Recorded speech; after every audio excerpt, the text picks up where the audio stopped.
Bandidos eleitorais. Como roubar uma eleição em 9 passos fáceis. Greg Palast. Este é um trabalho de análise literária e não se trata de um audiobook ou narração da obra. Posso aqui fazer ilações, comparações e exemplificações para com a política do dia, cultura ou eventos atuais. Aqui não viso expressar as opiniões e pontos de vista do autor, mas os meus próprios. E é também uma tradução minha do original em inglês, e espero que alguma possível incorreção não comprometa a compreensão da obra no seu todo. Greg Alan Palast é americano, jornalista investigativo e escritor. Reside atualmente na Inglaterra, onde escreve para a BBC e produz filmes. Ele é especializado em investigações de fraudes, especulação financeira e assuntos internacionais. Esta obra, por sua vez, trata a questão das fraudes eleitorais e todo o arcabouço de questões que envolvem as eleições e o processo eleitoral. A métrica da situação utiliza o contexto americano, onde o método de votação e de escolha dos candidatos é bem diferente da maioria dos países. Contudo, o foco está nos bastidores que circundam todo o pleito eleitoral. E como apontado pelo autor, gira em torno de chantagens, troca de favores e muita corrupção. E nisso o processo é exatamente igual ao que ocorre em todo outro lugar, mesmo porque, como mostrado por Palast, geralmente são os mesmos ou similares bilionários, organizações e grandes monopólios da indústria e da tecnologia quem financiam ambos os lados do desenrolar eleitoral. Assim, seja no Brasil ou quaisquer nação do mundo, os esquemas de poder, os acordos ilícitos, as chantagens e principalmente as altas somas de dinheiro e propinas envolvidos possuem total similitude ao que se passa por trás das cenas da corrida eleitoral americana, seja em 2012, quando o autor publicou a obra, ou nos tempos atuais, em 2022, quando faço eu estes comentários. E a descrição do cenário não poderia ser mais verossimilhante ao brasileiro. Ele ressai 200 milhões de dólares investidos por magnatas de Wall Street na política americana só em 2012, a fim de manipular o pleito eleitoral. Mas o destaque não é só esse. Palast elenca o grande esquema construído em torno das eleições e que, como em outros países, envolve senadores, congressistas e grandes indústrias do petróleo, da indústria farmacêutica e banqueiros. Para o autor, suas investigações o levaram a concluir que tanto as corporações por onde circulam o dinheiro, quanto aqueles políticos que são comprados por esse dinheiro, criaram uma espécie de jogo de cartas marcadas, onde o resultado final favorece sempre a eles próprios, dando forma a uma democracia falsificada, em que na essência funciona sob o comando da oligarquia e da cleptocracia corporativa, que só funciona, é claro, porque a mídia de massa faz também parte do jogo, elaborando suas propagandas fake para manipular a opinião pública e manter as pessoas sob hipnose, enquanto todo esse xadrez eleitoral é ajustado para favorecer sempre a elite financeira que comanda o espetáculo. E aqui faz necessário recomendar um livro que dilucida parte daquilo que a indústria da propaganda midiática é capaz de fazer. Digo da obra Corrupção da Linguagem e a Propaganda Comunista, do saudoso Dr. Plínio Correia de Oliveira. E na esteira dessas considerações, Palast observa também que cada vez mais o sistema econômico dos países ocidentais vai sendo formatado para atender interesses e necessidades dessas grandes corporações multinacionais. E com isso, todo tipo de jogos de interesse, compra e venda de fidelidade político-partidária vai também sendo coisa comum nos bastidores do poder administrativo e executivo, seja de uma cidade, estado ou país. E essas forças, no dizer também do autor, controlam com seus bilhões de dólares também a imprensa e até o âmbito jurídico. E tanto dinheiro assim faz com que aqueles que nos representam politicamente esqueçam qualquer senso patriótico, de dever moral ou mesmo democrático. E muito embora o autor faça suas colocações a partir de um viés progressista e de esquerda, uma coisa se há de concordar, de que, nas palavras dele, há uma elite internacional projetando os países para uma subversão de suas democracias, a fim de roubar a governança das nações e entregá-la a uma aristocracia endinheirada. E, por certo, isso passa pelo que diz respeito às eleições e ao processo eleitoral. É o dinheiro, portanto, vai dizer ele, que alimenta a máquina de destruição da democracia. E por aí vai.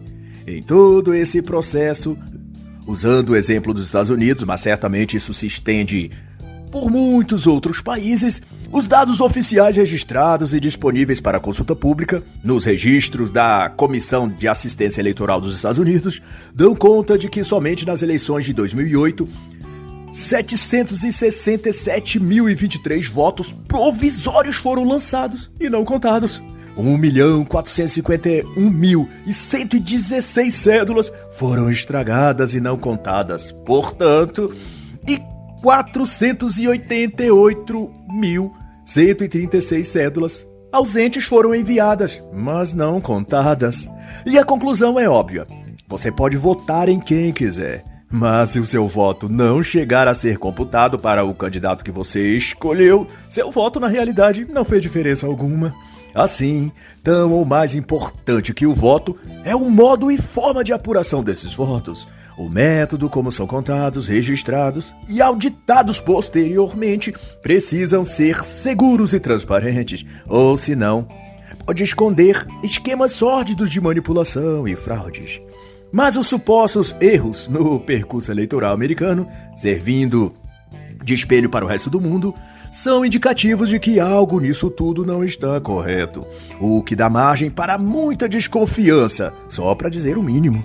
E além de cerca de 3 milhões de cédulas lançadas e não contadas nas referidas eleições, certifica-se que 2.383.587 eleitores tiveram seus registros rejeitados. 491.952 já cadastrados foram eliminados erroneamente da lista e 320.000 já cadastrados foram simplesmente afastados das urnas quando tentaram votar, por supostamente não terem documentos de identificação aceitáveis para algum mesário. Na soma, então, em apenas um pleito eleitoral, foram nada menos que 5.901.814 votos e eleitores descartados. E Greg Palast enseja que fatos semelhantes ocorreram nas eleições de 2004, 2008, 2012 e certamente em 2016 também seria muito trágico nesse sentido. E algo revelador aqui é que a tática utilizada de acordo com os dados que o autor teve acesso não se trata de convencer os eleitores a votar nesse ou naquele candidato, mas impedir que certos eleitores que pretendam votar em um candidato específico o faça. Nos Estados Unidos, como um voto por meio de cédulas, isso é possível, por exemplo, invalidando as próprias cédulas ou os registros de eleitores de uma determinada região, consabidamente votantes em candidatos desse ou daquele partido. Já em lugares em que a votação é feita através de urnas eletrônicas, como no Brasil, uma das possibilidades é criminalizar, entre aspas, certos tipos de eleitores, categorizando-os, por exemplo, como bolsonaristas, conservadores ou ultradireita, etc. A partir de esses rótulos são postos e a Suprema Justiça do STF, ou TSE, decidir que esses grupos não representam a democracia ou que são milícias digitais para atacar as instituições. Desde então, podem arquitetar para tirá-los da condição de votantes ou de eleitores, até porque já se vê movimentações equiparadas e até congressistas pedindo ao STF que se proíba no Brasil de votarem os que não tiverem, por exemplo, o tal passaporte vacinal. Isso por si já excluiria do processo uma parte daqueles que, em tese, pretendem votar em candidatos da direita e conservadores, pois são esses que mais questionam sobre os protocolos obrigatórios da vacina e sobre as liberdades individuais. E os fatos estranhos não param.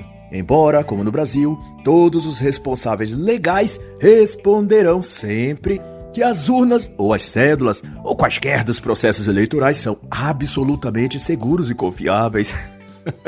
Mesmo que diante de fenômenos pitorescos como ocorridos no distrito do Novo México, onde um total de 19 mil cédulas foram achadas em branco ou danificadas, Em 2004, continuem sendo empurrados para a espiral do silêncio.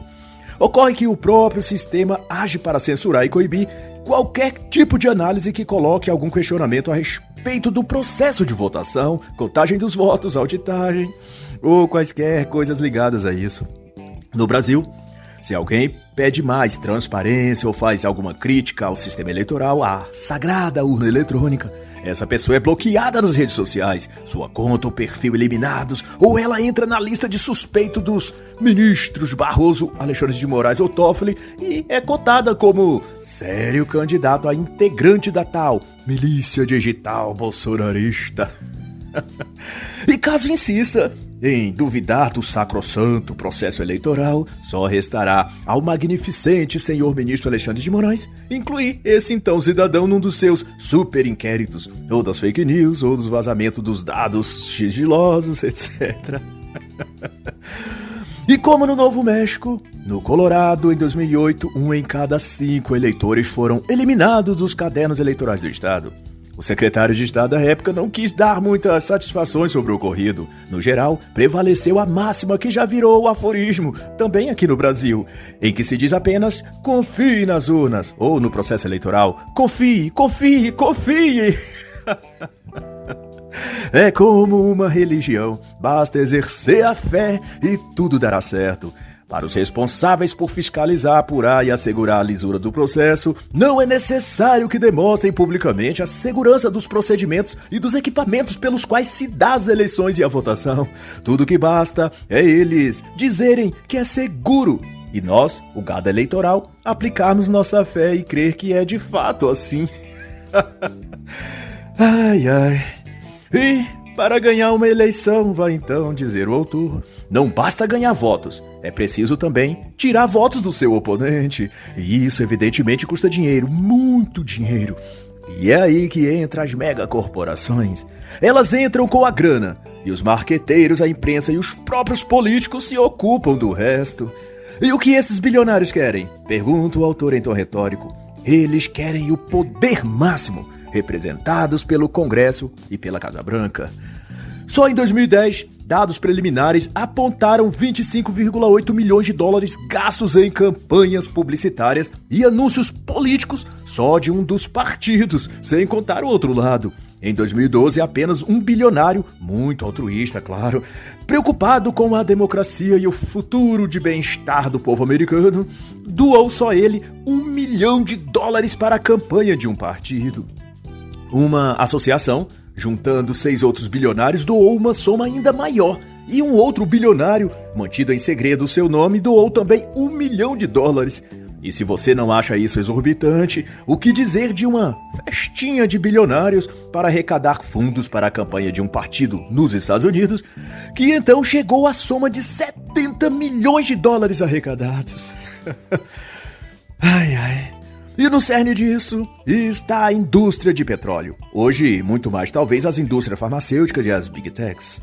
Mas à época era muito proeminente a relação dos magnatas do petróleo com a política. O próprio George Bush sempre teve negócios no setor de petróleo. Não obstante, no capítulo que Palast chama de petróleo pornô, ele reflete sobre essa questão e estuda a conexão entre os dólares dessa indústria e a máquina eleitoral. Mas o ponto questionado por Greg Palast é de que o que esses bilionários querem com a política se já tem aparentemente tudo. O que um presidente eleito poderia lhes dar que eles já não tenham. E seja qual for a resposta acerca disso, fato é que há entre os bilionários e cartéis petrolíferos, farmacêuticos e tecnológicos um entusiasmo crescente por aliados políticos. Há entre os super ricos uma competição por políticos, são as palavras do autor. Assim como na ordem inversa, há um desejo quase pornográfico dos políticos por mais e mais dinheiro e poder. De sorte que os multibilionários das megacorporações tornam-se naturalmente seus alvos prioritários. E a maioria dos congressistas, não tenho dúvida, não medem esforços para abanar o rabo para os super empresários globais. Mas parte desse acordo asqueroso entre super ricos e a classe política não se trata apenas de financiar direto ou indiretamente o candidato que querem que ganhe. Faz também parte de seu arsenal da guerra silenciosa repassar altas somas de dinheiro para um candidato sem chances óbvias de vencer, para que ele concorra mesmo sabendo que não tem chances. A estratégia é que o candidato que foi contratado para disputar as eleições teria a tarefa de atacar um ou demais adversários políticos, fazendo acusações infundadas, levantando hashtags e de todas as formas tentar desconstruir a imagem pública do outro adversário político. Assim, a função de certos candidatos não é vencer ou tentar vencer o certame eleitoral, mas atrapalhar que algum outro ganhe, deixando livre o caminho para o candidato escolhido pelo cartel financeiro, a financiamento até, para que um candidato de potencial desista da corrida eleitoral. E isso é uma pornografia, não é?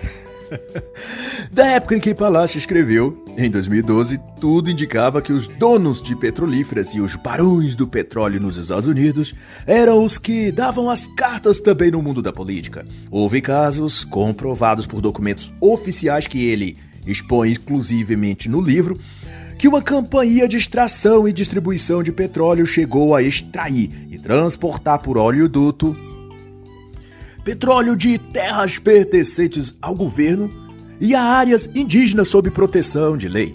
E embora recorrentes vezes se acionou a justiça, se fez em relação a essa arbitrariedade vistas grossas.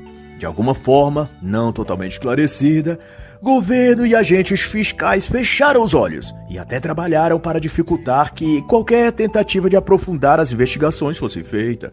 Curiosamente, aquela petrolífera em questão era uma poderosa financiadora de praticamente todos os grandes players políticos, de um lado e outro do xadrez eleitoral. E nesse nebuloso jogo acontecem coisas boas com quem joga do lado certo e coisas ruins a quem se opõe do outro lado. A promotora Nancy Jones, que havia postulado a ação criminal contra a petrolífera suspeita de atuar em terras governamentais, simplesmente ela sofreu um acidente. E não muito depois escreveu outra petição acusatória excluindo a petrolífera das suspeitas de atividades em terras ilegais. Também na época, um velho conhecido e rico petroleiro da região foi direcionado por senadores ao cargo de procurador em Oklahoma, o que o tornou chefe da promotoria do estado, responsável pelas denúncias desse tipo. Logo depois, a promotora Jones foi afastada da função, mas tinha ainda assim um sorriso nos lábios e um grande alívio no coração por ter sido deixada viva. Mais tarde, uma briga familiar na própria companhia, por dinheiro e divisão dos bens calculados em bilhões de dólares, levou outra vez o caso aos holofotes.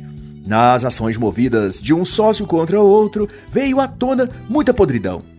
Uma que foi: senadores republicanos e democratas haviam recebido muita grana. Teve um até do Partido Democrata que teve tratamento da esposa pago pela petrolífera. E ele, o senador, teve férias no Caribe totalmente bancada pela mesma companhia. O que lhe custou, após o escândalo, seu mandato e cadeira no Senado. Mas hoje eu suspeito que mais até do que a indústria de petróleo, as Big Tech e as Big Pharmas operam muito mais ativamente esse tipo de esquema. Cito até uma brilhante obra que dilucida muito do que ocorre no meio farmacêutico e pode nos alertar do que são capazes e das quais altas somas são os volumes de dinheiro que circula nesse meio. Eu digo a obra Medicamentos Mortais e Crime Organizado, de Peter Gotcha. Mas para quem acha que é pouco, sujeiras políticas e eleitorais se espalham como rede por toda parte. Há nesse jogo de corrupção, além da indústria do petróleo, Big Pharma e mega corporações do Vale do Silício, também empresas do ramo das pedras preciosas, sobretudo com atuação na África. Há também uma fatia desse mercado da corrupção político-financeira envolvendo grupos cristãos muito influentes, como, por exemplo, a chamada Coalizão Cristã, sob o apadrinhamento de um ex-reverendo batista e depois convertido ao mercado negro de tráfico de armas desde a África, e na formação de grupos guerrilheiros lá. E não se espante o amigo leitor, tudo não passa de negócios, claro. E começa com a escolha do candidato certo para ganhar a eleição. Repare que nesse imenso e maligno tabuleiro, cada peça é movida com um cálculo e estratégia. No caso da coalizão cristã, seu diretor foi também colocado como consultor no Partido Republicano e responsável depois por arrecadar doações milionárias para as campanhas dos candidatos certos, entre aspas. Mas se você não gostou, ou se não gastou toda a sua cota de nojo e decepção com os republicanos da direita, guarde um bom bocado também para os democratas de esquerda. Pois se em 1992 os republicanos contaram com os serviços altruístas e abnegados da coalizão cristã, em 1996 Bill Clinton e os democratas tiveram o mesmo tratamento VIP do grupo, também abnegado e altruísta, do Crianças do Futuro, que, embora o simpático nome, faziam ao final das contas o mesmo serviço torpe que a coalizão cristã: criar pontes e conexões entre os bilionários dispostos a financiar partidos e políticos e o mundo da política eleitoral, promovendo a imoral troca de interesses e favores. E no frigir dos ovos, como minha mãezinha dizia, soube-se tardiamente que tanto a coalizão cristã quanto a Crianças do Futuro tinham como um dos doadores principais, adivinhem, aquela mesma e velha companhia petrolífera que teve problemas em Oklahoma, extraindo petróleo em terras federais. É uma piada, só pode ser. Mais à frente, Greg Palast também elenca esquemas durante o governo de Bill Clinton, envolvendo outro grupo, desta vez os Cidadãos Unidos, que reuniu investidores ou doadores, se você preferir chamar assim, de vários países como China e Rússia, e acredite, até Indonésia. Todos muito interessados em dar uma ajudinha para que os candidatos certos estivessem nos lugares certos, o que inclui o Senado, Congresso e a presidência. Porém, não irei discorrer os detalhes aqui por se tratar dos mesmos esquemas de troca de favores, dinheiro que entra de um lado e obrigações políticas, leis e influência ofertadas do outro, mudando apenas os nomes dos jogadores, mas mantendo-se os mesmos tabuleiros e peças. Neste caso, o Senado, o Congresso, a mídia. E se o amigo leitor quiser um vislumbre disso, basta ter em mente a relação entre Odebrecht e o governo de Lula e do PT no Brasil. E aí você vai ter um panorama de como funciona o jogo, aqui descrito também por Palast no contexto americano. E no capítulo chamado É Mágica, numa destacada exclamação irônica, o autor comenta um pouco sobre um tal aperfeiçoamento do sistema de votação que foi tentado sob o pretexto de melhorar o processo e lisura do voto. No caso, foi inserido, em parte do processo, uma espécie de meio de votação digital no equipamento de gravação direta em computador. E o nome chique aqui no Brasil nós conhecemos como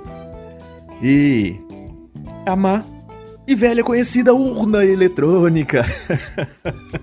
E Palast não poupa críticas e adjetivos negativos às máquinas de votação por computador, como ele chama, que oficialmente é denominada de DRS.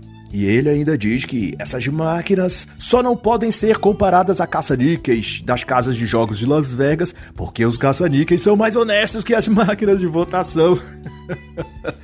Ele não poupa críticas à falta dos meios para auditar e conferir o voto após o mesmo ter sido digitalizado para dentro dos bytes e memória da máquina.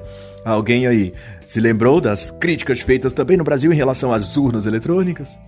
E o senador Hegel, conta o autor, fundador da maior empresa de máquinas de votação, a ISIS, foi eleito com um número surpreendente de votos logo após a instalação de suas máquinas. Muito curioso isso. E Palast comenta muita coisa acerca disso. Chega a citar especialistas de Stanford e da Universidade da Pensilvânia que corroboram com dados técnicos e científicos as críticas que Palast faz às urnas eletrônicas. Contudo, não posso aqui discorrer sobre o assunto sem incorrer no risco de eu ser censurado, bloqueado, excluído, ou até de o cabeça de ovo do STF vir dizer que eu faço parte da milícia digital bolsonarista contra as instituições democráticas. Já até raspei a cabeça e estou careca como ele pra simpatizar com o sujeito, né? Vai que dá merda. Mas vale aqui ressaltar que esse sistema de votação eletrônica já foi implantado aos meios parcialmente na Flórida, Georgia e condados por lá fora. E em todos, não esqueça disso, houve problemas de segurança e de software. Mas o jogo é inescrupuloso assim mesmo. Não se espante, um amigo leitor. Nada é tão sórdido e tão satânico que não possa piorar um pouquinho mais. O que se deve ter em mente é que tudo nessa órbita maldita eleitoral e política funciona em sentido de beneficiar aqueles que abaixo da zona detectável, ou que ao menos a mídia não dará destaque. Isto é, William Bonner nem Maju Coutinho dará manchete com olhar triste e voz de indignação. Para comparar aqui com o Brasil, lá seria a CNN. Em 2008 e 2009, retornando aqui ao raciocínio, os presidentes George Bush e Barack Obama, respectivamente, liberaram dos cofres públicos 80 bilhões de dólares para salvar a indústria automotiva. A imprensa à época fazia sua parte, injetando o terror psicológico no público de que seriam mais de 25 mil desempregados se a indústria de autopeças e montagem de carros falisse. Pois bem, todos devidamente encaixados em suas posições e todos tendo feito o dever de casa, o cheque-mate foi dado conforme o script político-financeiro tinha programado. O dinheiro, na soma de bilhões, foi para os bolsos de quem deveria, no esquema por eles montado. Das 45 empresas e fábricas do ramo automotivo, que supostamente seriam salvas da bancarrota, apenas 4 permaneceram abertas nos Estados Unidos. Parte delas fecharam as portas e outra parte simplesmente migrou para a China. E 21 mil dos 25 mil empregados dessa indústria ficaram, de fato, desempregados. Mas a mídia, que também fez sua parte e deve ter recebido seu bônus pelo bom desempenho, nada mais noticiou. Fim de jogo para o lado perdedor, o pobre pagador de impostos. E por fim, a conclusão que Greg Palast faz questão de acentuar, e que serve em número gênero e grau para o Brasil e muitos outros países, é que o âmbito político tem sido o reduto de vigaristas e covardes, de canalhas e hipócritas, de gente vulgar e fraudadores. Faltou aqui ao fim dessa frase uma foto lá do Congresso e do Senado em Brasília. A descrição mais verossímil não poderia ter. E o destaque final dado por Palast ao triste cenário da política atual é sua comparação de que a política partidária e eleitoral é como um grande site pornô, vendendo programas sexuais. Os mega bilionários das indústrias de petróleo, energia, automobilístico e das Big Pharmas e Big Techs se cadastraram na plataforma de encontros eróticos na posição de Sugar Dads, os cabeça branca, como diz a música aqui no Brasil. E os políticos candidatos a cargos eleitorais estão no papel de Baby Daddies, as jovenzinhas oportunistas de corpo fitness, que se vendem à custa de camarotes VIP na balada, passeios de iate em Bahamas ou Caribe e muita bebida cara e sofisticada. Só que no caso real de candidatos e políticos eleitos, eles não abrem as pernas. Alguns, quem sabe, até faça isso. Mas o que abrem e escancaram com prazer são os bolsos, as contas bancárias, as carteiras de investimento em paraísos fiscais. E assim é o dia a dia normal em Brasília, no Salão Oval da Casa Branca ou em qualquer lugar onde se junte um super rico e um super canalha disponível para ser candidato a algum cargo político. E quanto aos 9 passos ou métodos que o autor prescreve de como fraudar ou como roubar uma eleição, não me disponho aqui a comentá-los detidamente, porque se trata de meios específicos do processo eleitoral americano, não correlacionando-se exatamente a algo que pudesse se aplicar no modelo eleitoral brasileiro. De todo modo, listo aqui as 9 etapas. 1. Purgar. Seria no sentido de limpar ou apagar nomes ou dados das cédulas eleitorais americanas. 2. Engaiolar, que diz respeito a prender votos ou cédulas votadas, simplesmente não permitir sua chegada aos locais de apuração. Número 3. Estragar, que é danificar as cédulas, rasurar, por exemplo. 4. Ejetar ou expelir, expulsar, recusar o registro de votantes em condição legal de se registrar. 5. Bloquear ou obstruir. Criar dificuldades para o eleitor chegar à sessão de voto ou da cédula preenchida chegar à sessão ou local de apuração. Número 6. Rejeitar, recusar. Negar cédulas eleitorais alegando falsos motivos, como assinatura incorreta ou espessura do papel, suspeita, etc. 7. prestidigitação. Neste caso se trata especificamente das urnas eletrônicas. O autor chama de forma mágica ou mística de votação, onde se digita número ou candidato e a informação desaparece nos bytes computacionais. E somente a fé no software é que pode determinar que a apuração final condiz com cada voto ali digitado. Número 8, sorteio ou mistura. Coloca-se muitos votos ou cédulas falsas, repetidas ou incompletas no meio de outras legítimas. Conta-se todas como verdadeiras ou todas como falsas, usando uma ou outra como amostra, de acordo com o que se quer que um candidato tenha mais ou menos votos. Se quiser que tenha mais, usa-se a cédula boa para validar todas. E se quiser que ele tenha menos, usa-se a cédula irregular para justificar o descarte de todas. E por último, número 9, espalhar. Empalhar, aliás, ou empalhamento. Grosso modo significa congelar ou engessar um grupo, categoria ou região, de pessoas específicas, brancos, indígenas, negros, denotando aqueles votos como certos de um partido ou candidato, planeando, no caso, dar um total de votos a uma legenda, partido ou candidato, sem a devida acuidade da apuração, por pré-julgar-se que todos ali serão daquele candidato ou partido. De então, não se examina o caso a caso, considerando que tal grupo ou região são de domínio político daquela legenda ou partido. Lembrando que cada um desses casos já foram ocorridos na política americana. E assim, só resta, por definição, dizer que a política é feita por piratas e predadores. E de tolos que ainda acreditam nela. E assim encerra a análise da obra Bandidos Eleitorais. Como roubar uma eleição em novos passos fáceis. Greg Palast.